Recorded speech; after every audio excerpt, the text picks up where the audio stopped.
अस्सलाम वालेकुम स्टूडेंट्स, कैसे हैं आप सब? ठीक ठाक हैं? आप देख रहे हैं चैनल सरवकार वहीद रियल मोटिवेशन। आज का टॉपिक हमारे पास है कि इंसान खुद तो खुश नहीं रहता लेकिन दूसरों को खुश करने में लगा रहता है। मेरे ख्याल से ये टॉपिक थोड़ा अजीब सा है। पाकिस्तान में या दुनिया भर में 90% लोग ऐसे हैं जो खुद खुश रहना चाहते हैं, दूसरे को खुश नहीं देखना चाहते।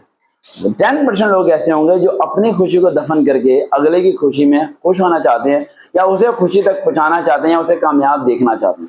अब इसके दो तीन पहलू की तरफ आते हैं। सबसे पहला पहलू क्या है कि अब वो कौन से लोग हैं जिनकी खुशी में हम खुश होना शुरू हो जाते हैं। वो लोग होते हैं जिनसे हम प्यार करते हैं, जिन्हें हम चाहते हैं, हम उनकी खुशी में खुश होना शुरू कर देते हैं और हमें ये लगता है कि उनकी खुशी को अगर हम खुशी से गुजारेंगे तो वो हमारे और करीब आ जाएगा, और अगर उसके दुख को हम दुखों की तरह गुजारेंगे तो वो हमसे और ज्यादा करीब आ जाएगा। लेकिन जब हमारे दिलो दिमाग में ये आता है कि हमने सेक्रीफाइस करना है अपनी खुशी को अगले को खुश दिखाने के लिए, तो फिर इसका सबसे बड़ा नुकसान सिर्फ एक ही होता है, वो ये कि आपको दिखावे की दुनिया से प्यार हो जाता है। और दिखावे की दुनिया कभी भी फायदेमंद नहीं होती। आप दिखावे के लिए सब लोगों के सामने ये शो ऑफ करते हैं कि आपकी लाइफ बहुत बेस्ट चल रही है ताकि अगला बंदा आपसे जेलिस होना शुरू हो जाए। आप इतना कर सकते हैं कि आपकी लाइफ बेस्ट नहीं चल रही, नॉर्मल चल रही है, तो नॉर्मल बिहेव करना शुरू करें।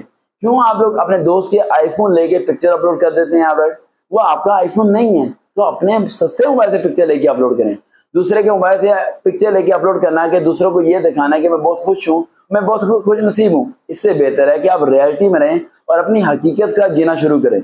अगर हकीकत जीना शुरू करेंगे तो वो लोग जो आपके इर्द गिर्द हैं वो आर्टिफिशियल नहीं बल्कि रियल पर्सन आपके करीब आएंगे। लेकिन अगर आप दूसरों को दिखाने के लिए खुशी का इजहार करेंगे तो आपके इर्द गिर्द भी लोग जो होंगे वो भी अपना आईफोन नहीं दूसरों का आईफोन लेके आपके पास आए हुए होंगे। तो धोखे और फ्रॉड से बचें, सिर्फ रियलिटी लाइफ पे फोकस करें। देखते रहें चैनल सरवकार रियल मोटिवेशन। दोबारा मुलाकात होगी। अल्लाह हाफिज।